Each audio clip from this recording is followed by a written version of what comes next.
Hi everyone, good morning. You can hear me right? Hi Noel, good morning. I think we can start. I think one or two of your friends not here, but 9 6 a.m. already, so we need to start. So, okay, so this morning is another course, not the same like integrative programming last Monday. Okay, so this is a new course. It is involved programming, but not same. Okay, so this one, before we start, this is the course introduction. I already uploaded this slide note in the Google Classroom and I invited you into the GC. So if you still haven't received the invitation, please do let me know. Okay, so this course is BAIT 2073 Mobile Application Development. This one is elective course, right? This is elective course, right? You choose this course, is it because I am, yeah, elective. So, okay, elective course. So, okay, before I start, let me share with you regarding mobile application development. So, I think you know what is mobile application development. That's mean this course is about we learn how to develop. We are going to learn how to develop a mobile application development because nowadays in the industry, people the player in the industry are moving towards this technology, mobile application development. Okay, so this is the course that we're going to see this semester.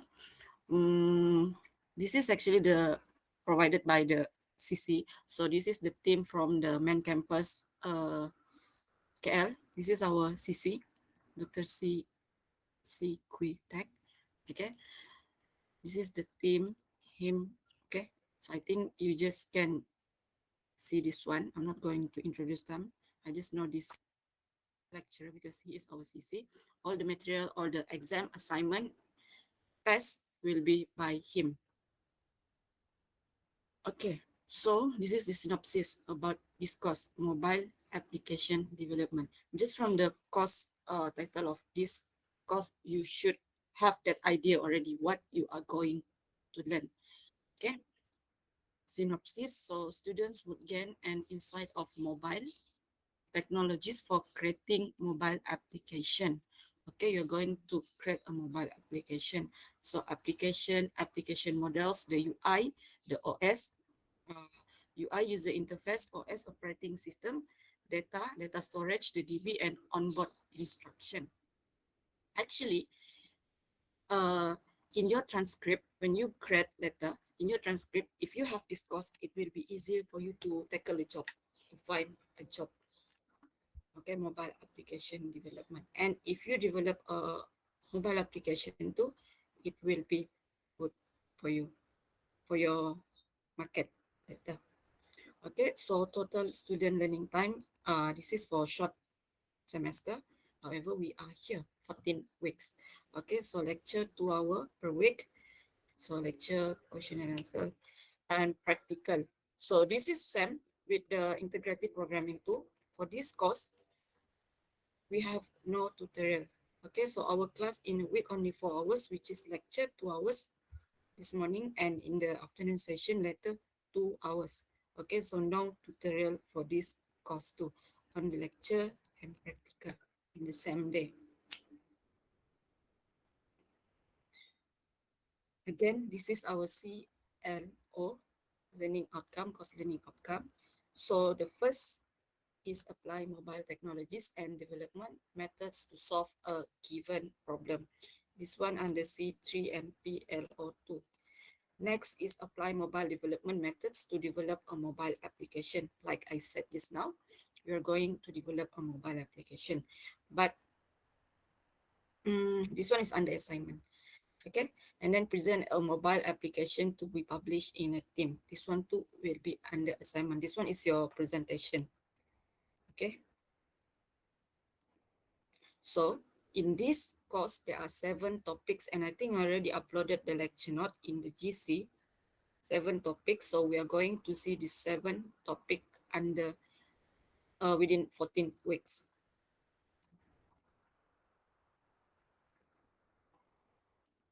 Yeah, so this is 7 chapter that we're going to see in the next 14 weeks. So this is the reference. You may refer to this. Okay, you may refer to this, and of course you can use other reference.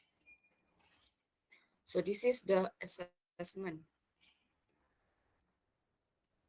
course.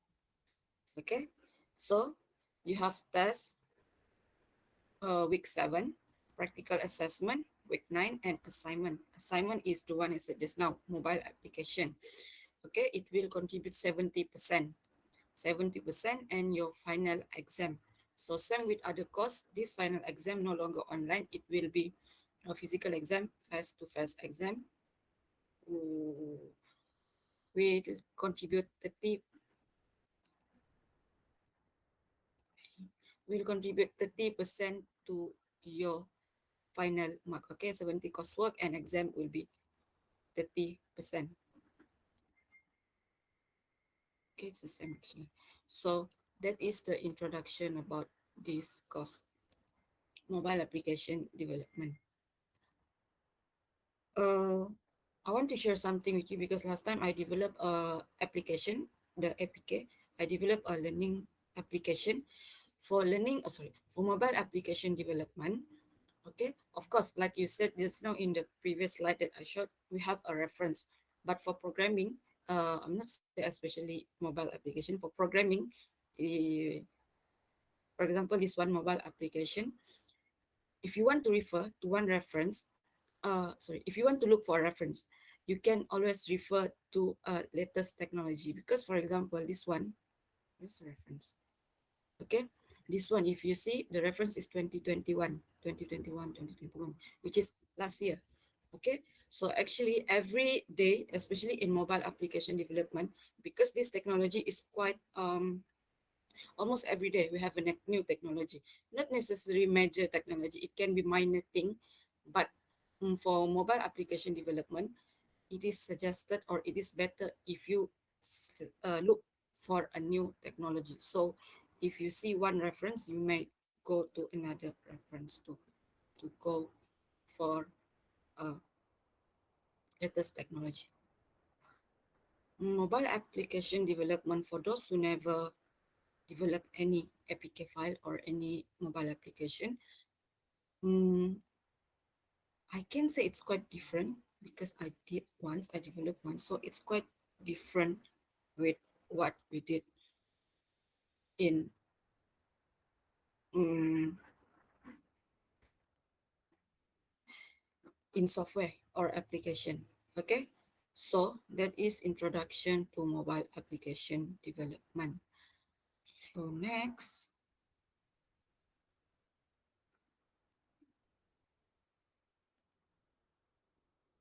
this one too, I already uploaded into the GC.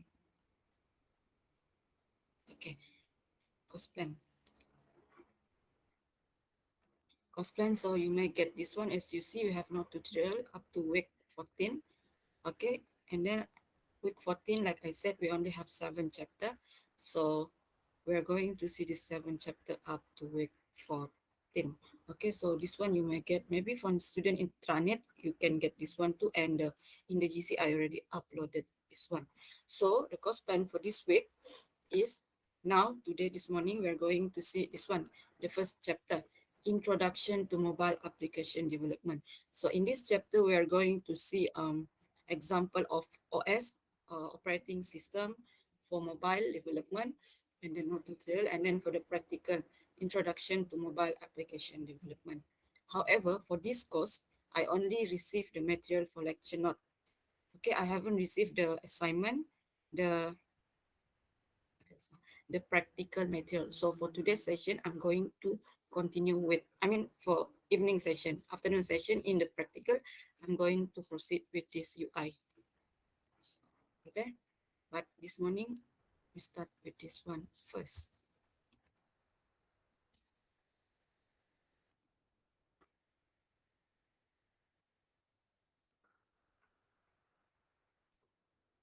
I want to ask before we start, is there anyone here develop a mobile application before?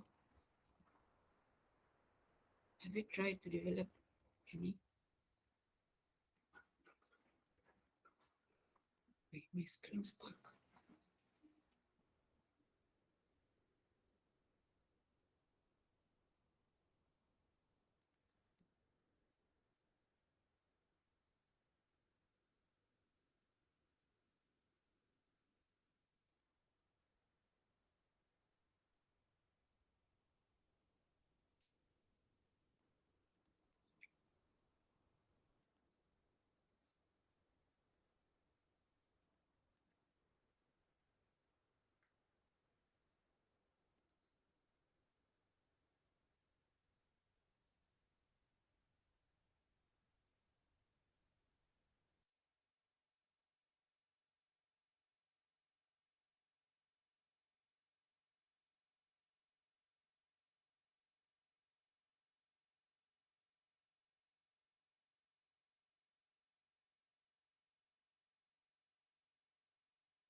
Sorry, I was DC just now.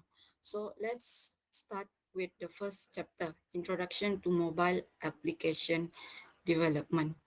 Okay. For mobile application development, I know that not everyone can develop a mobile application, but at least you should have the knowledge and you should try to develop a mobile application development. So later, when you find a job, you may show this to the manager. Okay, it can increase your value.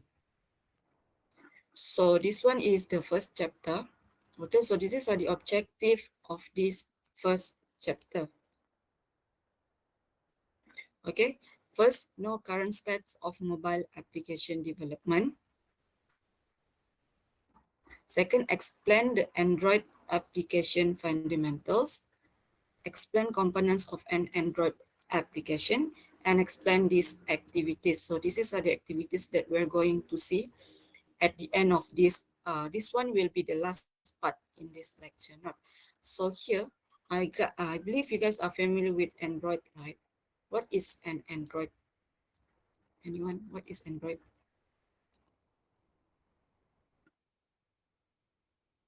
I can tell that some of you here are the Android user. Android is what for mobile application? Yes, it is a mobile OS operating system. For for computer, we have Windows. Yeah, we have Windows, Linux, Unix. So same goes to mobile application. So Android is the example for a Linux distro. Yes. Sorry. Yes, I mean a Linux distro too is an OS. However, for mobile application, we have here Android, iOS, iPhone operating system, Huawei.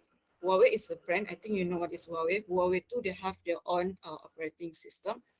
But yeah, Huawei known as Harmony OS, if I'm not mistaken. Okay, so those are the example of mobile OS, mobile operating system.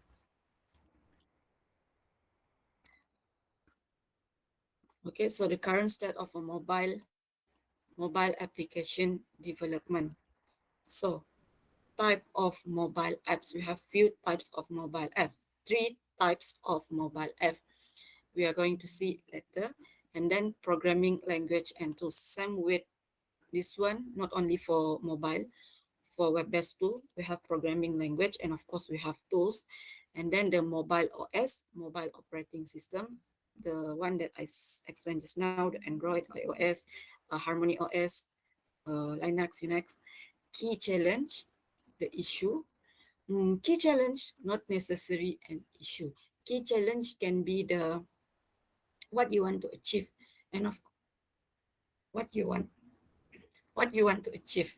Okay, and then beyond mobile app.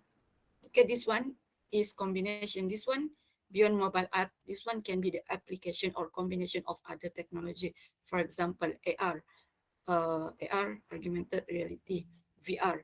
and IoT. This one all is in this lecture note. We're going to see that. Okay, so the first one is this one. Okay, this one is the basic one. We need to know the type of, I think if you, yeah, here we have an additional note. Okay, so like I said, for mobile application, we have three type. Basically, we have three type. So the first one is native. Okay, okay, native type. So what is a native type? So for mobile application, native type, that's mean if you want to develop that mobile application, that's mean you develop, yeah, you design and you develop that particular application for one particular platform or one particular operating system. For example, okay, last time I developed my mobile application, I only developed for Android. Okay, for Android OS, that means it cannot go into iOS, Harmony OS, or Linux Unix. It is only for one particular OS. Okay, this one I can say this one is quite easy. That's why I developed this native, because I only need to tackle one OS, Android last time. Okay, so remember native, it is developed particularly or for one specific platform or operating system. If you don't understand what is platform, remember one operating system. If you want to develop for Android, that means it is a native application, one specific OS, one specific operating system. Next is web app. So as you can see here, web app are responsive version of website that can work on any mobile device or OS. That means it can go to native, it can go to Android, iOS, Harmony OS, for example, or other operating system. Okay, because they are delivered using a mobile browser. Okay, using mobile browser. If you notice, for some application, when you open, they will ask you to continue using web browser or mobile browser. Okay, but for web, remember, it is a free platform, or in other words, free platform you can open in any OS. Here it is stated here, mobile device or OS. The last one is hybrid. Okay, for hybrid, before you go to hybrid, you need to know what is native. So native is specific for one platform.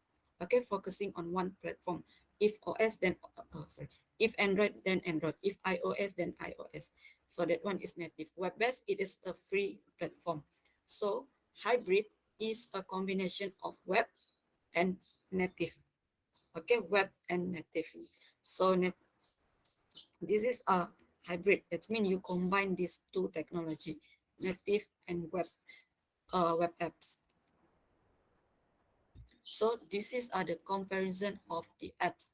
First, we are going to see the native app.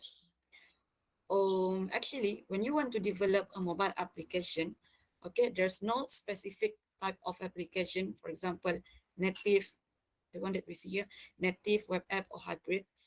There's no specific OS that can like the best, like there's no such thing like best type of application, because they cannot fulfill all your requirement. So what you need to know is to find the best application for you. Here is the, for example, here we're going to see this one, native. Of course, this is the what, it's not element, what do we call this? I think can be element, factor. Yeah, factor. This is other factor that we need to check. Okay, so cost, performance, distribution, device feature, code maintenance. Okay, this is among the factor. Okay, so for native, the cost is high, and then the performance is quite fast, and distribution is app store. Device feature is wide and multiple code base. Code base here is the source code, how you're going to develop the apps, how you're going to develop your mobile application. Okay, for native. So the native here is the performance is, if you want to develop a mobile apps with high performance or fast performance, you may go to this one. But like I said, you need to check what what is your concern when you want to develop the mobile application. Okay, so here native application. Miss Solomon's house no current. Solomon is who? Who is Solomon? Wang Zisheng, right? Yeah, Wang Zisheng. I remember him, the deanly student. Okay, so okay, noted on that.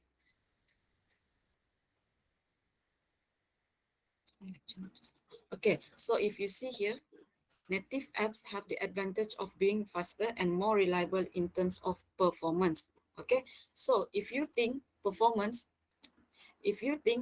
is one of your attribute that you want to check, maybe you can go with this type of apps, native. Okay, native apps utilize the native device UI, the interface, giving users more optimized customer experience. Okay, so like I said, you need to check on this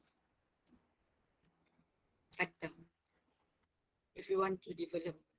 By the way, for your, uh, I was informed that for this semester, your not Noel group, because Noel group already last semester, for FYP, your group, the Rachel's group, this semester you need to propose, write a project, if I'm not mistaken.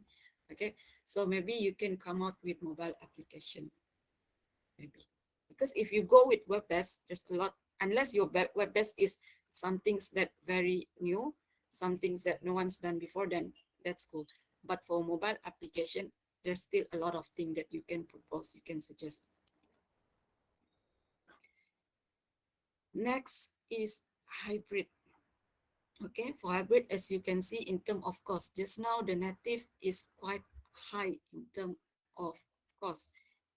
And then performance is fast. And then depending on the speed of network. For network, there's some, I'm not sure if you heard the term before, there's some term that we call as a bandwidth. Bandwidth, yeah. Bandwidth in networking. It is, bandwidth is the amount of information that you that they transfer in one time. Okay, for example, in millisecond, how many data they can transfer. Okay, the performance.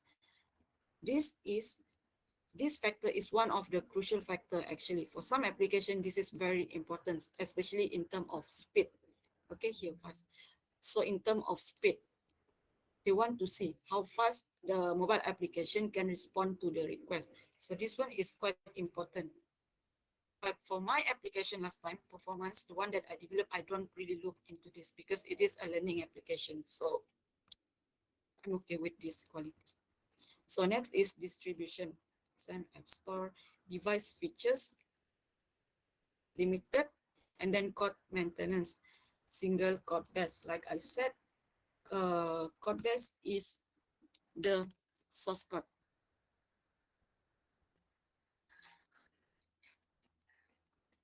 So hybrid apps are web apps that looks and feel like native apps. So remember, hybrid is the combination of these two type. So they might have a home screen, app icon, responsive design, fast performance, and even be able to function offline. So, but they are really web apps meant to look native. Okay, so you may read this one. But nowadays, recent technology, people are going to hybrid. Okay, but like I said, it depends on what you want to do. Mine was on 2018. I just developed native. That's fine with me. But nowadays, if you notice the technology, they are moving into hybrid, and of course, with a lot of enhancement on the technology. Okay, next is mobile web. The cost is low. Then the performance depending on the speed of network, the bandwidth that I mentioned just now. And then the distribution is none, device feature very limited, and then single code base. Okay. For a mobile web, there is no need customized to a platform OS. So this cuts down on development costs. However, the performance of the app depends on network quality. They won't take up space on your device memory like a native app, making maintenance easier. Just push the update live over the web. Mm, I want to explain this one. No, I want to share with you. Maintenance, I want to ask you, maintenance is the SDLC in which phase? Did I ask your class? Because I remember I asked, yeah, final phase. So for SDLC, before I explain, SDLC, we have 5 to 6 phase: planning, analyzing, design and develop, implementation and maintenance. Okay. For maintenance, yes, maintenance is the last phase. It can be phase number 5 or phase number 6. Usually SDLC we have 5 or 6. Okay, for maintenance, maintenance not necessary fixing a bug. Okay, for maintenance, not necessary fixing a bug. Maintenance can be enhancement. Okay, for example, Staff intranet already go live. That means we are already using the staff intranet. But then, let's say, I think the staff intranet can be enhanced. They can do some improvement on the maybe the module or anything in the system. They can do the maintenance. So maintenance not necessary fixing a bug. Okay, maintenance can be the enhancement to improve the system. Okay, because many people think that enhancement is fixing, correcting a bug. No, even though we already deliver, even though the system already go live, that means the system already used by the user, still can do maintenance. Okay, just push the update live over the web. That means if you have any update, if you have any correction, any fixing, or any maintenance, you just push update live. That means you just directly push, what's the term? Deploy, deploy into the server live over the web. Okay, so users don't need to download the update at the app store. Web apps are entirely dependent browser on the device, so there will be functionalities available within browser and not available on another, possibly giving user varying experience in terms of device feature. Okay, so that's the comparison between native, hybrid, and mobile web. But what you need to know is understand the concept of what is native and what is mobile web. And then you are okay with hybrid if you understand what is native and mobile web. So this one is question. In this lecture note, I think there are 3 or 4 questions. So this one you may try to answer. Okay, this question. I will skip this part. So according to Medium 2019, so this is the element, the question you check, you need to see, and this is your opinion. So which mobile app development method, which is native, mobile web, and hybrid is suitable for each of these? Okay, this one is the news. This one is camp. This one is an online shopping application. Next is programming language and tools. Like I said, I think you know this one too. Of course, we need to have some coding. We need to develop based on any particular programming language. So mobile application too, we have a few. Okay, for native, we have Kotlin. Kotlin is a platform and tools, and it is also a programming language. This one is Swift, Java, CPP, and C. Okay, so we have a note here. So Kotlin is a statically typed programming language that was developed to overhaul the shortcoming of Java for Android app development. So Kotlin design, it's a programming language that they developed to tackle the shortcoming. Yeah, shortcoming in Java. Okay, Kotlin can be used in combination with Java to make more efficient and high performance apps. If you go to Google, Kotlin, they have their own platform. Okay, so next is Swift is a general purpose programming language built using a modern approach to safety,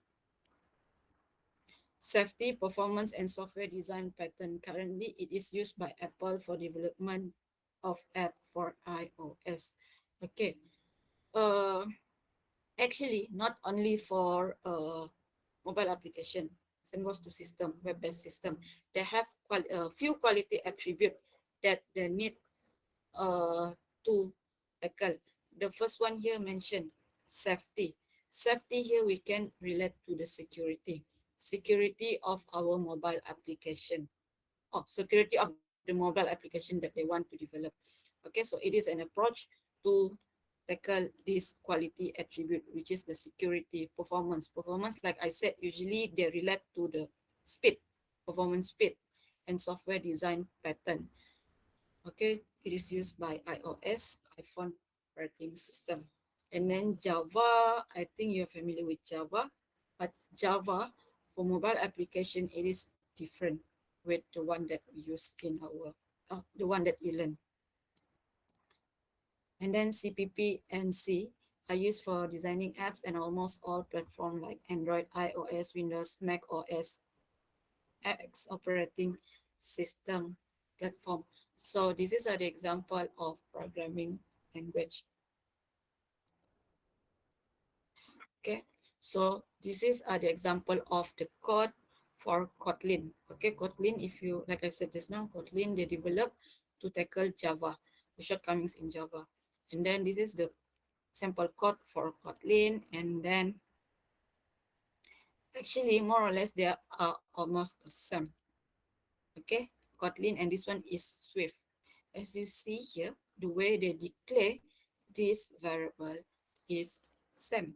But of course, it is two different languages. So of course there will be a different in the syntax. Okay. Of course there will be different in syntax on how to write the code, rules of writing the code. Okay. So just now is the programming language mostly for backend, Kotlin, software, Java, CPP, and C. Okay. For web because it is a web. So we have here example HTML, hypertext markup language. HTML5 is very usually people will go with HTML5. Even if you Google HTML5, there's a lot of reference. HTML5, JS, Java, it's not Java library, it's JavaScript. Yeah, JavaScript and CSS.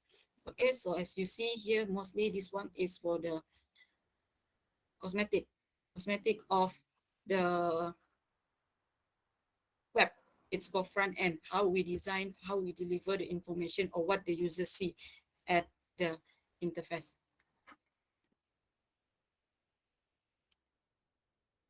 Okay, for hybrid, again, hybrid is the combination of native and web. That means you need to use this combination of this language, any of this, and any of these two. For front end, sorry, for this one, for front end, not necessary. For example, if you use HTML, that's it. You're only going to use HTML. Sometimes you need to use HTML and CSS maybe. Okay, not necessary. You only use one programming language. So again, hybrid is the combination of this native and web. Okay, for for mobile application too, we have a development tools. Development tools in on is what we are going, or what is the tool that we are going to write the code. So we have Android Studio. This one is the common one. Xcode, Tizen Studio, Visual Studio. This one also common, and Huawei Quick App. I'm not sure about this one, but this one is quite um, common. Android Studio and Visual Studio, but this one is for native mobile application.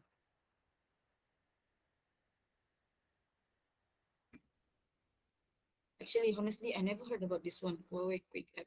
Maybe I think this one is for the Harmony OS, the Huawei operating system. This one, I think I've heard. This one I used last time, Visual Studio, yes. This one, never. This two. Okay. Development tools for cross-platform. Cross-platform, that's mean cross-platform. That's mean more than one platform. Okay, React Native. React Native is, yeah. Many people use React Native, Flutter, Xamarin, PhoneGap, Apache Native, JSONite, and Ionic. This one is actually depends on the OS that you want to that you want to use. Depends on the type of OS. Do I have it here?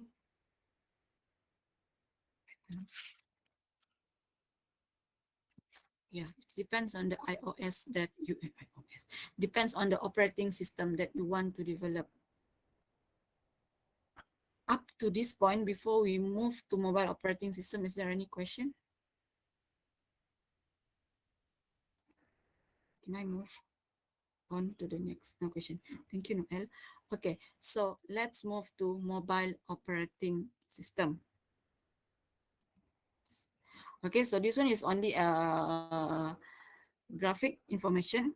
So, okay, we have mobile OS, start counter global stat, mobile operating system market share worldwide from this that. So this is just the information for you, the Android, the user.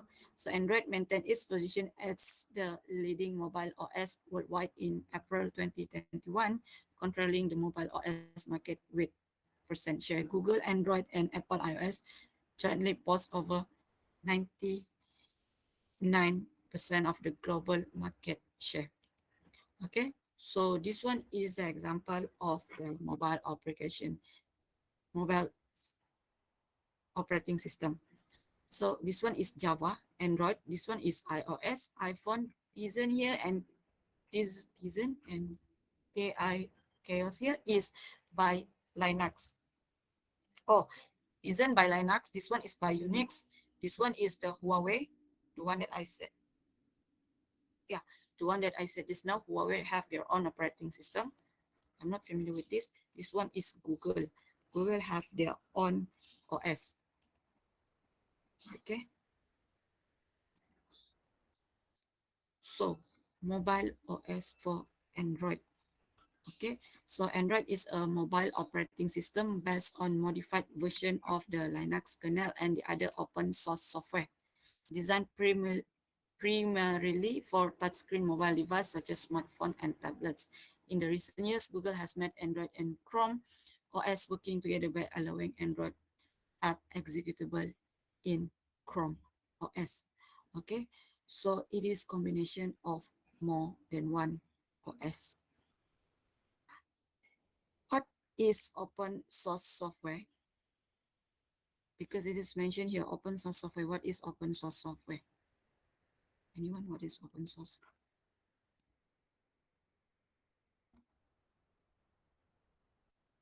Ivan, what is open source software, Ivan? Daniel, what is open source? Not for mobile application, but for other software too. Sometimes people say it is an open source. Open source is a, anyone want to try what is open source? You will hear this term a lot if you go to the industry. Open source, that's mean it is anyone can contribute. That's mean anyone can contribute. Yes. So basically, open source, it is free. First, it is free. Yeah, no license required. Yeah, it is free. Open source, it is free, and anyone can contribute. Like what he said, anyone can contribute. Anyone can modify the code. So open source is free, and anyone can modify the code.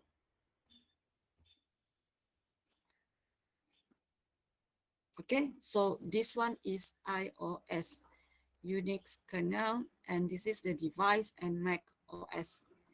Okay, for iOS, of course, they only use on the device. So iOS is a mobile operating system created and developed by Apple exclusively for its hardware. Like I said, for iOS, only Apple product can use. So it is the operating system that powers many of the company's mobile device. It is proprietary software. Some parts of it are open source. In 2020, Apple introduced the M1 system on chip for its laptop and desktop product, making a move to make iOS available to multiple platforms. So for iOS, it is quite exclusive because they can only run, execute in their own hardware. They have their own product. It's Apple. So next is mobile OS Tizen. This one is by Linux. Okay. So Tizen is a Linux-based mobile operating system primarily used on platforms such as wearable device and smart TV. Okay, so in 2021, Google and Samsung combined Tizen and Wear OS to create mobile OS for smartwatch. Okay, this is very common nowadays. Not only the brand, not only focusing on one device, not only focusing on, um, for example here, smartphone. They are moving to other device. Okay, in this lecture note 2, you will see the one part like the one I said just now, beyond mobile application or something. You're going to see the application of this OS into other technology.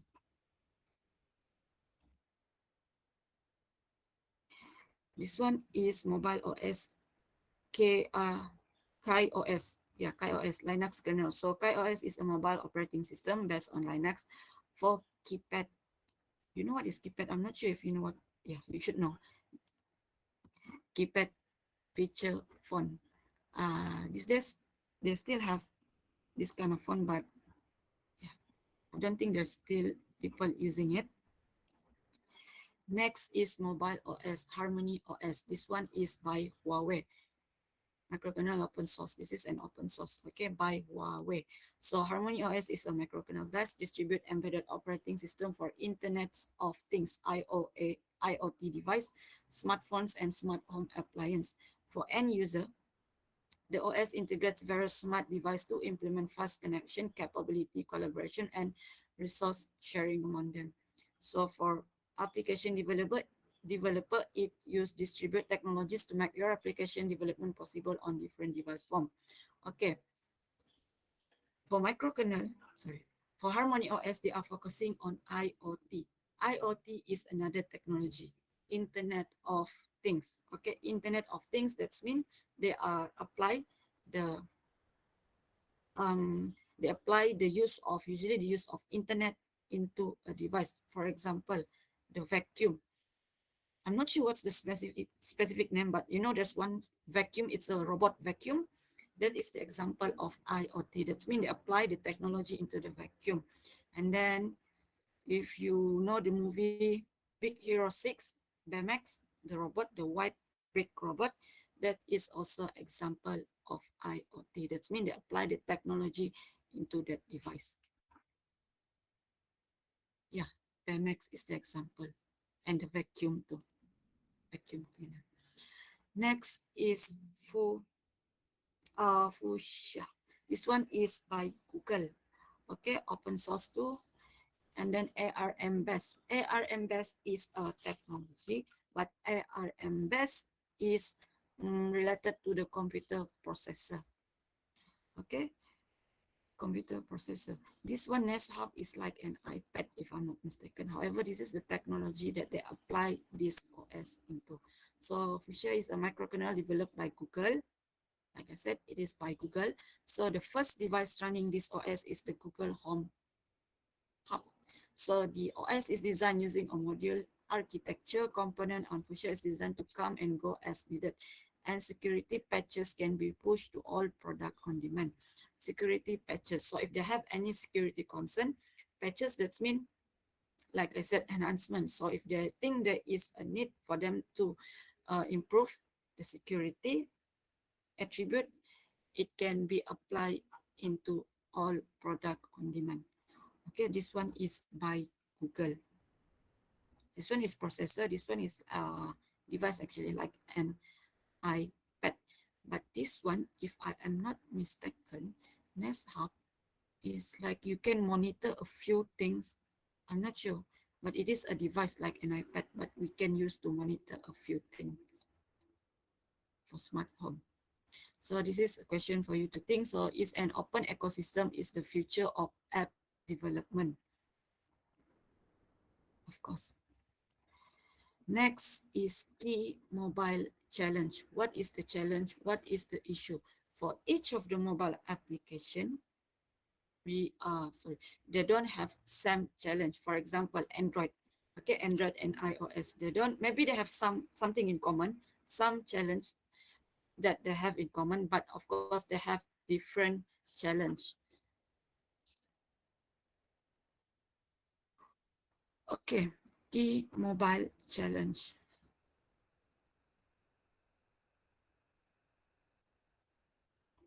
Okay, key mobile challenge. Processing power. This one we relate back to the performance speed. Like I said, processing power can be crucial to some mobile application. Okay, processing power. How here you can see. Okay, processing power. How much computation is required by an app? How yeah, how much computation is required by an app? The speed. How long it takes to process a request? How long it will take to respond to a request? Memory and storage, the data, how big the data that they can store, the storage. So memory and storage, how much memory and storage space are required to run an app. Okay, and then battery. Battery, how long an app you I will stay on screen. Is there any background process that will drain the phone battery? This one is the mAh, especially on the mAh is the unit for battery, million hour. If you see, yeah, the million hour, how long the battery, the phone, the device you can use. Next is network. So network can an app runs with or without an active network. Other than this one, of course, they will look into the bandwidth. Bandwidth, like I said, how much the information they can transfer within a seconds or even milliseconds. Okay, so this one is the common challenge, common concern, processing power, speed, the storage, the battery, and then this network. Actually, for network, you can relate back to the processing power because it is the speed. This is a spec. This okay. This is the spec key mobile challenge. So mobile phone manufacturers are producing phone models on different configuration to cater for different market segments. Some phones are equipped with the top-end hardware components selling at high price tags, for example, iOS, while some phones are packed with the minimum to be pocket-friendly Android. So in your opinion, how do, okay? So like I said, they have different concern, who they want to be the targeted end user. So this one is the element, the challenge I mentioned just now. This one is the processing speed. Speed, processing power. This one is data and storage. This one is the battery, and this one is the network. Okay, usually you will see this one when you want to purchase a phone. So 6,000 mAh million hour. Okay, so this one is example of key mobile challenge. Okay, so this is a question. India, a country with a large population base, low smartphone adoption, and fast growth rate. But this one is like years ago. So mobile phones shipments in the Indian market already exceed those in the US, making it the second largest phone market. The current Indian mobile phone market is still in the first batch of smartphone replacement. The problem for many people there is to have one. Considering the four challenge, processing, the one just now, processing power, memory and storage, battery and networks, how would you build apps to cater to the needs of user in emerging market? Okay, like I said again, they have different challenge, they have different concern. Okay, this is the situation that they need to address, which just to have one smartphone. So this is the challenge that they need to consider. Okay, so this one is beyond mobile app. This one is another part. So can we have a break? Are you okay if you have a break?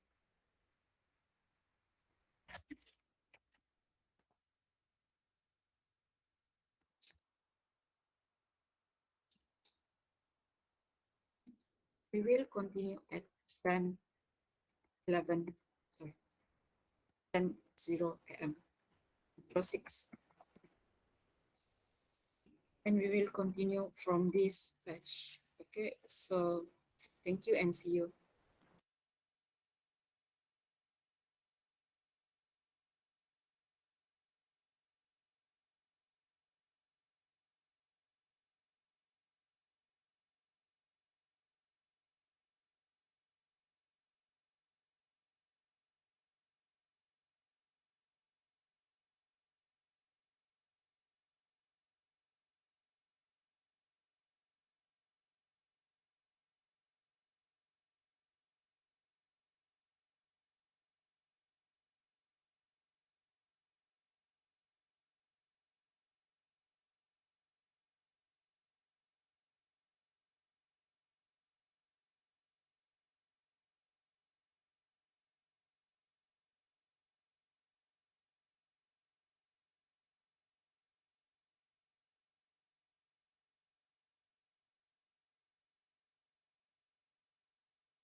Okay.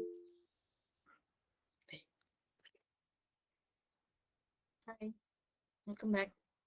Can we continue? Please raise your hand if you are here so that I know you are here. Okay, thank you. So,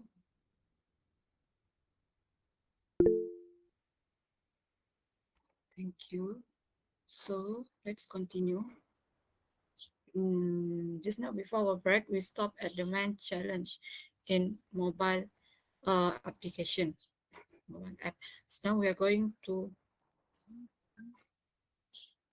continue from this part beyond mobile app. Okay, beyond mobile app. So beyond mobile app, like I said, mobile application, the operating system. Not this is the technology, recent technology is not really recent. It's like since years ago we already have this smart home appliance, for example. So they apply this technology into other device. Okay, if you see here, so wearables such as healthcare monitors, smartwatches, and fitness bands are getting popular in the recent years. Most wearable devices sync data to mobile phone, smart home appliances such as smart TV, smart fridge, smart robot vacuum cleaner. IoT refers to the millions of physical devices worldwide connected to the internet, collecting and sharing data. Okay, wearable like smartwatch. So these days, these recent years, um, your smartwatch can detect like your heartbeat or something, but actually there's some issue with the gadget like smartwatch. Is it really accurate? But yeah, the technology is there. Smart home appliance, your smart TV. Nowadays too, people have this, not really nowadays, since last few years, smart home. Okay, so that's also the application smart home. And then smart car dashboard. Smart car dashboard can refer to the speedometer and what I forgot there's one term in the car, but that one is for car, for smart car. And then IoT. IoT, like I said, IoT stand for Internet of Things. So this Internet of Things, that's mean they will apply the technology into the gadget. Usually it will be the internet. Okay, like the smart vacuum I mentioned in the just now. Smart vacuum, the robot, the Baymax, that is the example of IoT. Okay, because they share the data, as you read here, they share the data through the internet. Okay, that is the IoT. IoT is another area of knowledge in computer science. This IoT can yeah, this IoT can be a standalone course. We can go with one course for IoT. Okay, beyond mobile app. This one is also a study. AR, augmented reality, AI, artificial intelligence, and blockchain. If I'm not mistaken, in our campus, in our Sabah branch, only Dr. Chris that are studying. This is the area of interest by Dr. Chris. This is not my stuff. AR and AI. Okay, AI, artificial intelligence algorithms have identified whether you're snapping, panorama, or a person, and adjusting a type of a filtering used to give you the best result. So mobile augmented reality, this is AR technology expand the physical world, adding multi-layers digital information into what we can see with naked eyes. So it arguments our surrounding by adding sound, video, and graphic. So blockchain usually data. So blockchain is a decentralized architecture. Information is stored in block and then linked together in permanent chain. When a new block is added to the chain, it makes the previous blocks even harder to modify, which help each blocks become more and more secure over time. AR is AR and AI. AR and AI is the study like improving the quality of what we snap, if I'm not mistaken, AR and AI. However, blockchain is the study of data for security. Okay, so this one is beyond mobile app. That means not only you can develop a mobile application. Okay, the mobile operating system not only for mobile application, they can apply into this area of knowledge. This one is IoT, And then this one is another area. This one is example of AR and AI actually. They improve the quality. Yeah, VR, virtual reality. And then there's one more term, but that one usually people usually use for gaming. I forgot what's the term, but that is another example too. So this one too. Okay, this is the application of AI, artificial intelligence AI. Okay, just snap the photo and then they will show you the information. There is such thing actually. Even for mobile application, I remember my lecturer, she wants to develop a application where when we capture a snap flower, for example, it will return you, it will display you the name of the flower. That is the example of AI. Blockchain technology. Like I said, blockchain is related to data. So you may read this statement. So some of the most interesting use case for integrating mobile app with blockchain-based solution include wallet apps for managing cryptocurrency, digital identity service such as new bank accounts, travel license, or utilities, documented documenting land title and land right, cryptocurrency trading apps.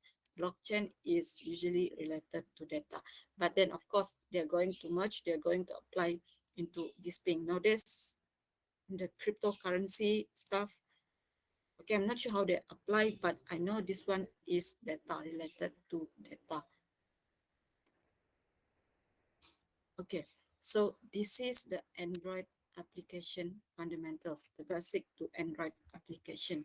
Android is one of the operating system. So this is the basic to the application system.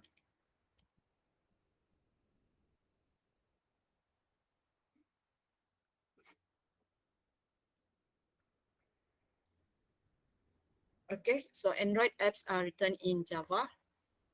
Kotlin is the one that I explained just now. Kotlin developed to tackle the shortcomings in Java. And then we have CPP, C++. Okay, CPP. So this is the Android apps, how people usually return the code. Okay, so for app component, okay, if before we go to this element, you see this APK. APK is the file type, okay, Android package. So if you want to develop, APK is the file type, the extension file type. For example, if you want to develop mobile application, you need to have this .apk. Or if you want to share, because last time I didn't publish my mobile application, so I just send the people this file .apk. So people will receive this .apk, and of course they need to install.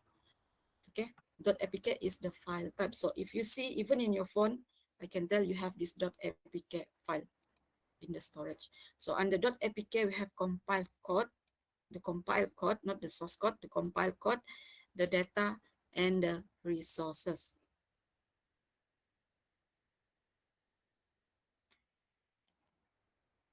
So this is the fundamental of Android application. So each Android live in its own security sandbox. What is sandbox? Sandbox is related to the security, for security purpose. Okay, so each Android live in its own security purpose. They have their own security feature. So each app is a different user to the OS. The system assign each app a unique Linux ID. Unix Linux ID is like the key, primary key, so it will be unique. So the system sets permission for all the files in an app. Each app run in its own Linux process, and each process has its own VM, the virtual machine. Okay, so each of our Android app actually, of course, they will have the security uh, security element. However, if you want to talk about security of not only for the application, it can be to software too. It is very general security performance. Okay, so yeah, like I said, security sandbox related to the um, security mechanism. So Android security. So this one is the unique ID, UID 100 and UID 101. This one is their unique ID. So as you can see, they have two different app here. They have their own unique ID. Okay, and then phone memory, phone CPU, phone storage. Okay, phone memory, they have their own visual machine. And then for phone CPU, central processing unit, this is the process will occur, the process will take place. And then phone storage, of course, where they're going to store the data, or how they are going to store the data management.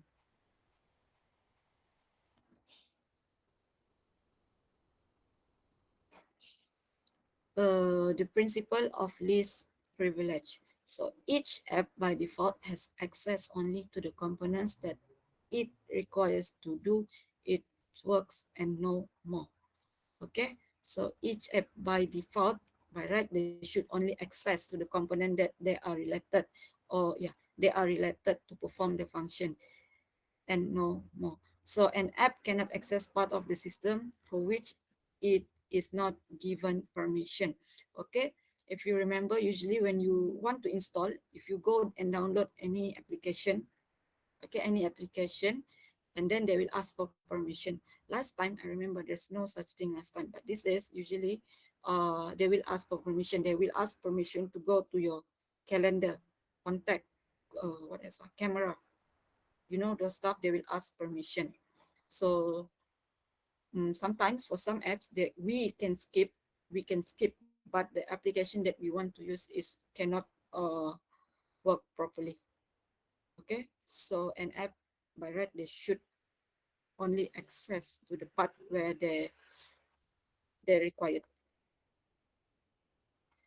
And then to share data. So this one for data sharing. So two apps, different apps could share the same Sonic user ID to allow access on each other's file. Okay, if they want to share data on the same particular file, they need to share the same ID. So the two apps must be signed with the same certificate. This one is for security purpose. Uh, I want to show something. Have you studied about computer security?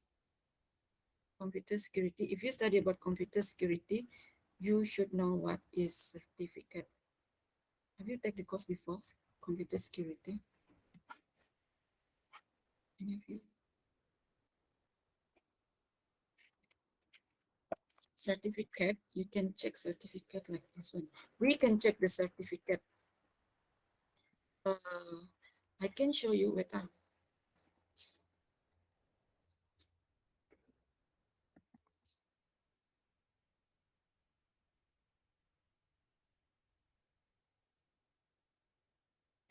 let me show you. I'll stop presenting.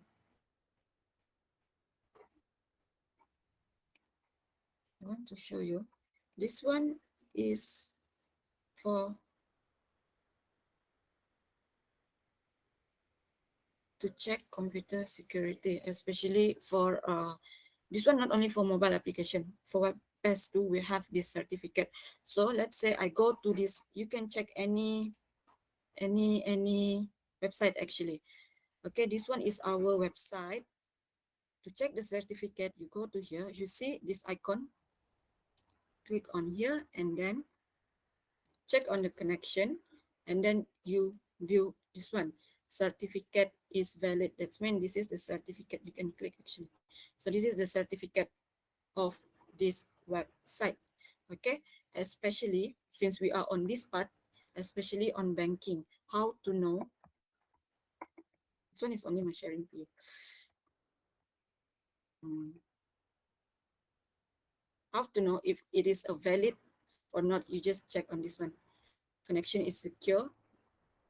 certificate is valid. So you should do this one. You can check actually. And if you go and click this one, they have another pop-up. Okay, so this one is the certificate. So this one is the certificate. Just click on this one. Okay, so that is the certificate. That's mean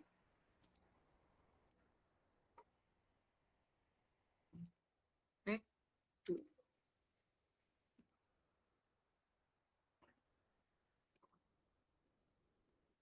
back to this lecture note. Two apps must sign with the same certificate. This one is for security. It's a security concern. Of course, because they want to share the data, right? They want to share the file. Of course, they have some process they need to go, which is here. They need to have the same security. So the reason to conserve system resources, app run in the same Linux process and share the VM. VM is the visual machine. VM is a visual machine. Okay, so this is the example, two apps with the same ID. Okay, unique ID, app 1 and app 2. This one you cross-check with the previous slide just now. They need to share this one. Okay, they need to share the same Linux user ID, which is user ID 100. Okay, same VM, same process, and of course it is because they want to share the file, same data. Okay, so that's how they're going to share the data. So Android application fundamentals to access system service, the service, what they perform. Okay, so an app can request permission from a user to access contact, SMS, storage, camera, Bluetooth, and etc. This one, like I said, when the first time you download, you want to install, they request permission to this storage, contact, SMS, camera, Bluetooth. So all app permission must be granted by user at install time. Yeah, only one time only. Version 5 and below or during runtime. Version 6 and above. Okay, so app to access system service.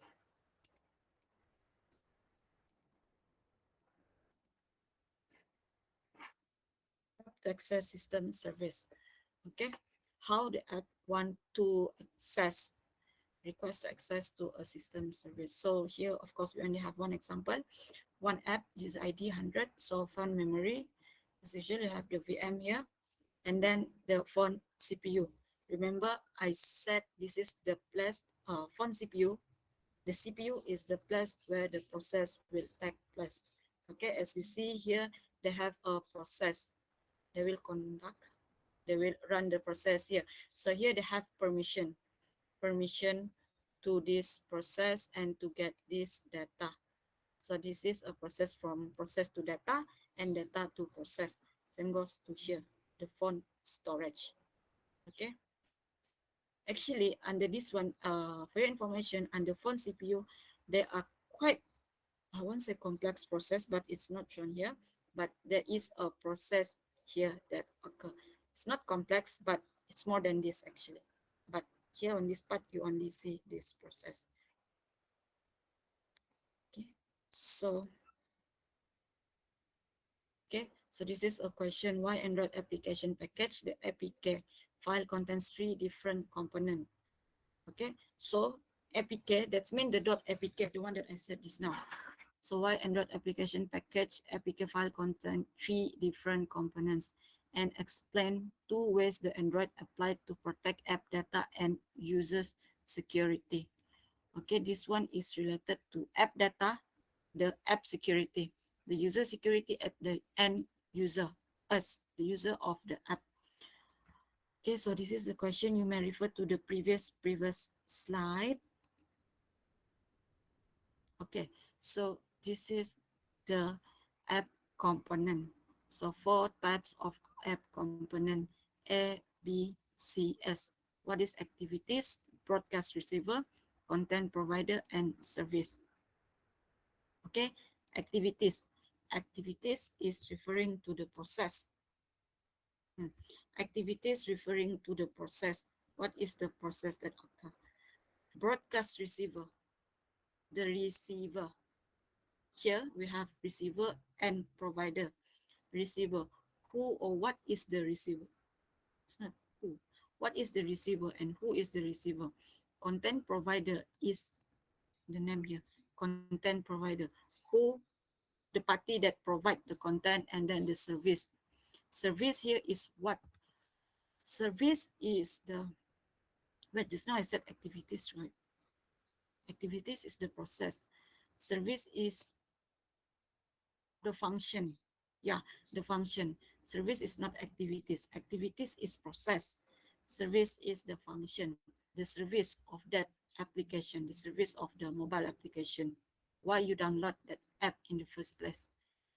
What is the reason? Of course, because of the functions. Or service is the purpose or the function.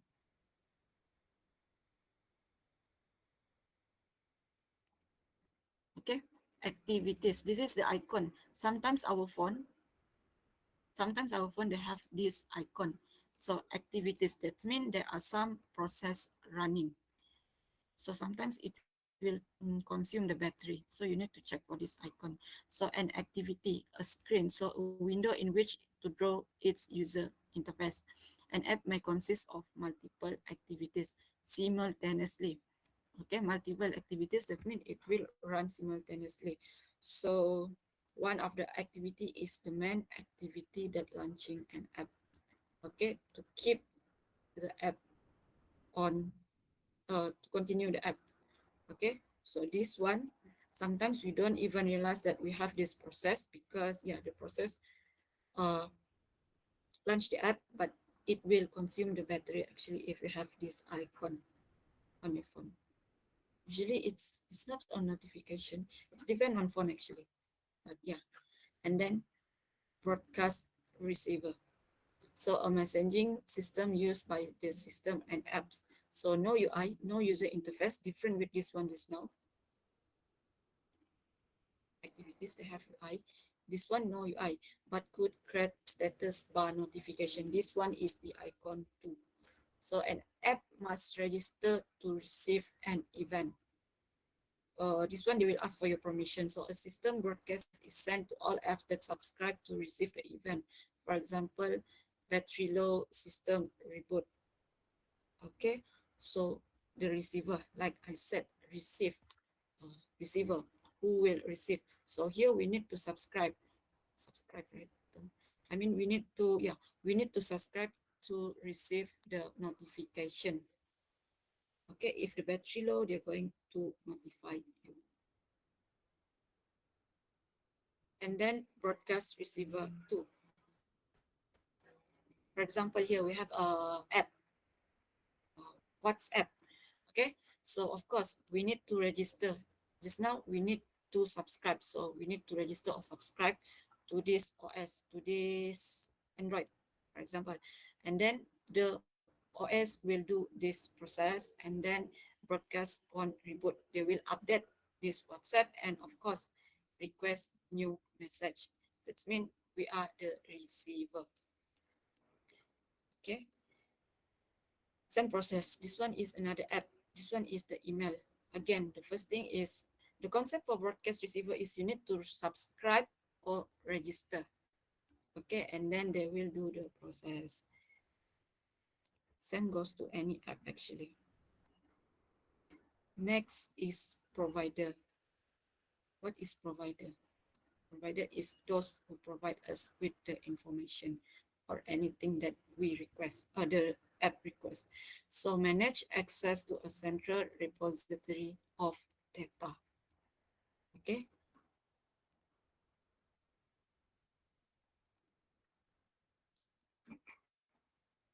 Manage access to a central repository of data.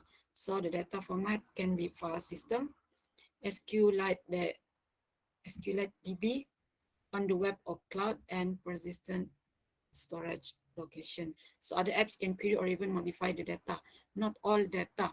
If you go to your phone setting, mm, if you go to phone setting, actually when you, yeah, if you go to phone setting, not all data with, sorry, not all data, not all function we can modify. Okay, some yes, but if you want to modify something with your phone, it's not that you can directly modify to your phone, because I know that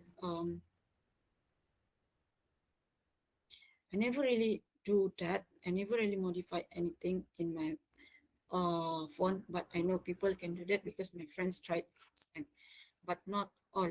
Here is with permission. So example here, user dictionary. Even the provider, right? Provider, yeah, provider of this your phone, your smartphone, they won't allow you to access or to modify all, not all, but some part of the your phone. But you can do that if you have the knowledge on how to do that. Not directly actually, but yes, it is doable actually.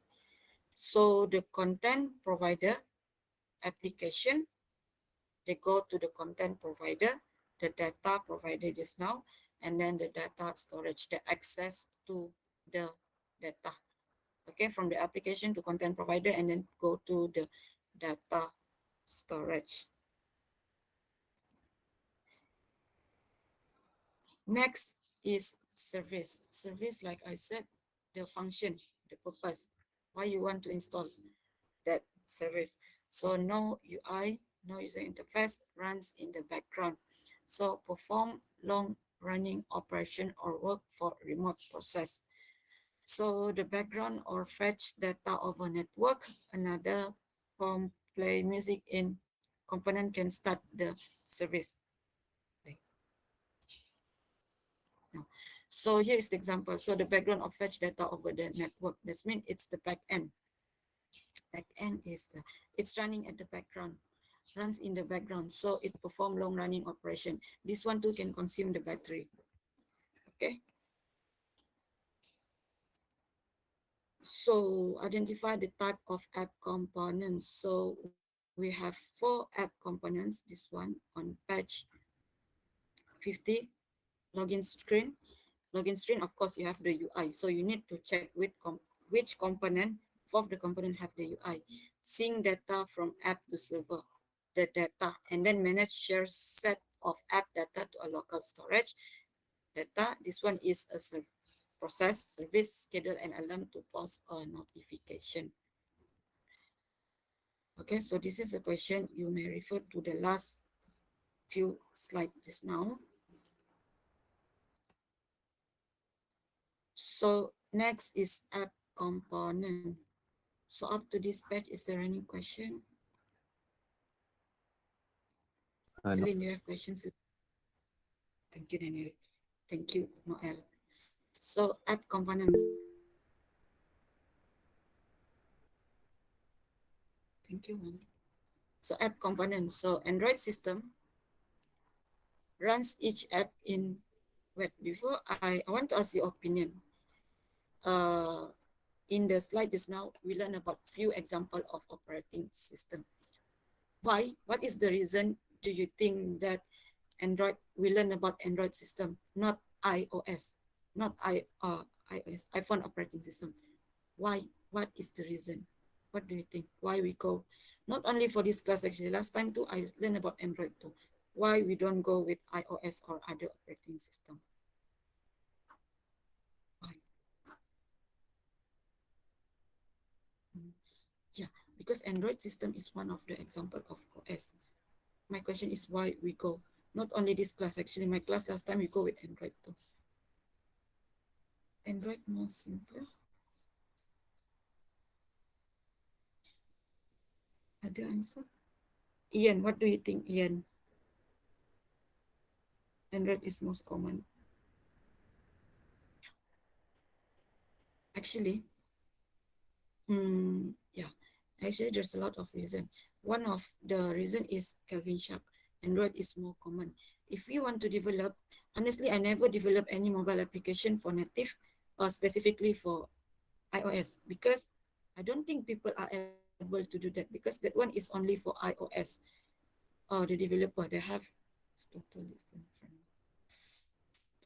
from it is different framework, yes, but the reason why people usually develop Android is because it is more common in terms of programming, in terms of coding, for example. It is easier if you want to um, if you want to look for a reference. If you Google for Android, there's a lot of things.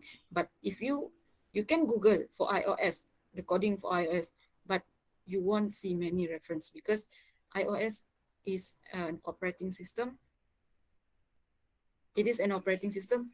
Not everything they will publish. It is not open source. Okay, so that's why people tend to go for Android system. Yeah, that's the reason. That's why we go with Android system. Actually, we still can write a code. Sorry, we can develop a mobile application in iOS, but people still go with Android. It is common. So Android system runs each app in separate process with file permission that restrict access to other apps. How can an app activate component from another app? Okay. This statement or this question is quite general actually. Why? Because as you can see, Android system runs each app in separate process with the file permission that restrict access to other apps. So how can an app activate component from another app? So when you want to install, only one time, when you want to install, like I said, they will ask for permission. Sometimes okay, for example, I want to install a document reader in my phone. Last time I enrolled a document reader, but there's still request for a camera access, camera calendar. It is, I think it is still related and contact list.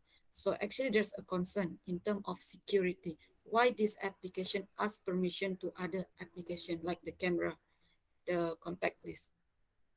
Okay, so there's another concern, but it is another study.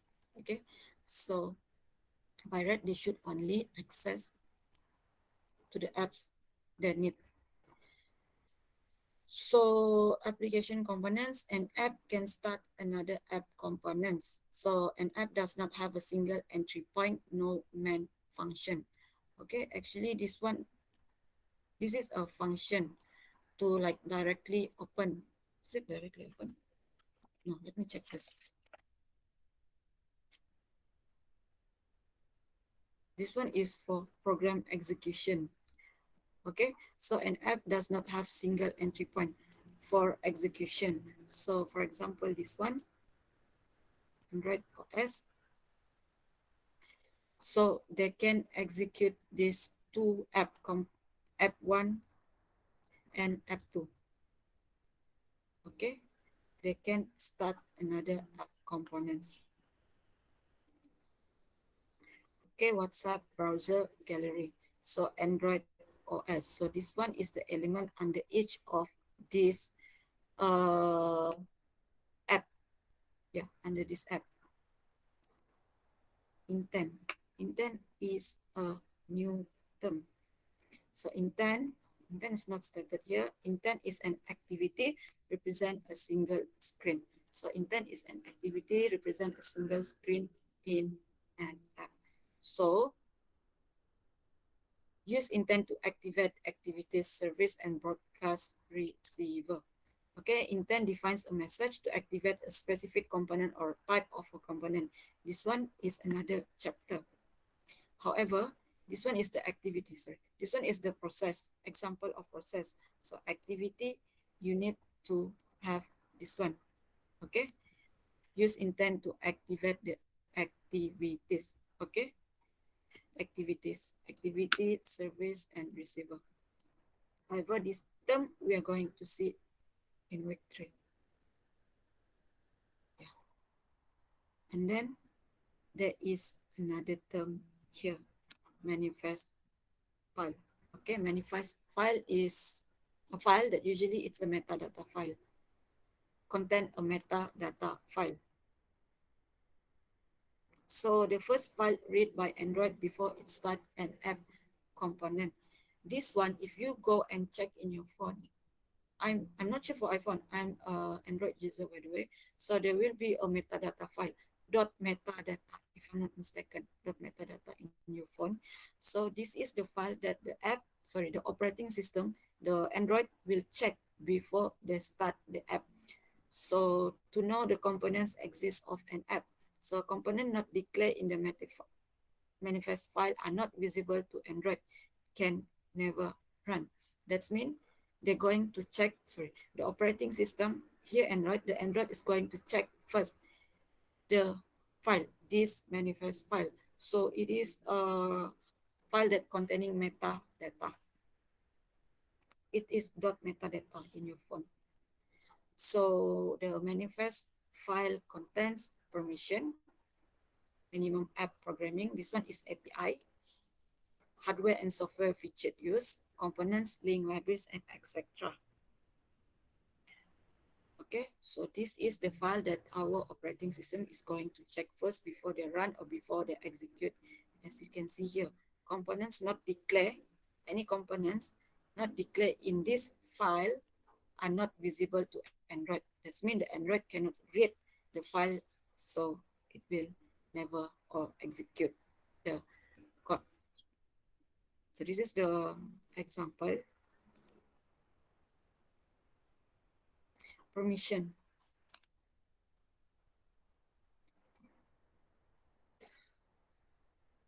Deformation, a restriction limiting access to the code and data on device. So protects critical data and code from misuse or damage. Misuse here is, there's one term. Oh, the integrity of the data. Yeah, integrity of the data so that not easily decode, misuse or damage. Integrity of the data. So app resources here, this is only a few example. App resources, content, animation, the UI, the UI, the UI, UI, string, and the art, the UI. Okay, app resources.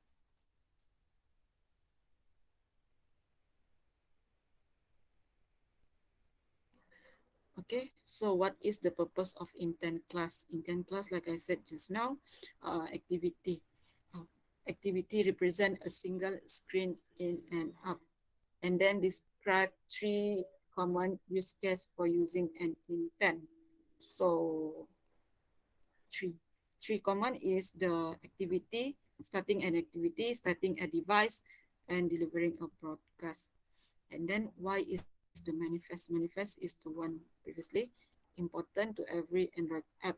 This one, like I said, you have, sorry, you need, you need our operating system. The operating system need to have this one to start. If they don't have this file, the operating system won't execute. Okay, manifest file, you should check in your phone. The dot metadata, that is the manifest file. So conclusion, this is the end of this chapter one. No current state of mobile application development. Explain the Android application fundamentals, components in Android app, and explain this term: activity, service, content provider, broadcast receiver, intent, and manifest file. So that's the end of chapter one. So is there any question for chapter one?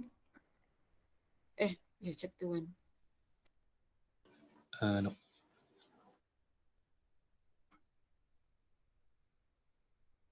Thank you, Noel. So if no question, I think no question from other student, right? So if no question, we can dismiss the class now.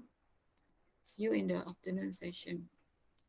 Okay, thank you everyone. Bye Okay. bye. Thank you, Miss.